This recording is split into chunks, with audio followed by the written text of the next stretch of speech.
Kheda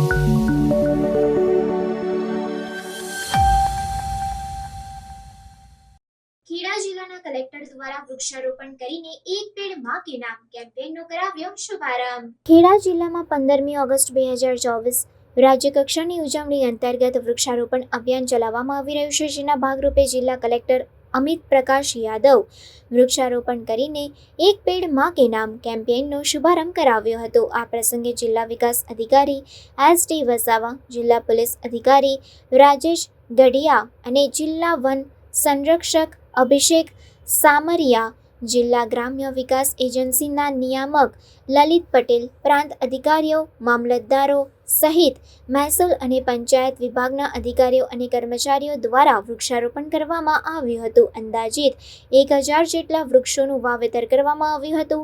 9 August સુધી જિલ્લાના કુલ 1000 કર્મચારીઓ દ્વારા અંદાજિત 4000 જેટલા વૃક્ષો વાવવાનું આયોજન કરવામાં આવ્યું છે। વધુમાં તારીખ 8 અને 9 ઓગસ્ટના રોજ પોલીસ વિભાગ, જિલ્લા શિક્ષણ અધિકારીની કચેરી, સરદાર પટેલ ભવન ખાતે સમાવિષ્ટ તમામ કચેરીઓ, જિલ્લા માહિતી કચેરી અને પ્રાદેશિક વાહન વ્યવહાર અધિકારીની કચેરીના અધિકારીઓ અને કર્મચારીઓ દ્વારા વૃક્ષારોપણ કરવામાં આવશે।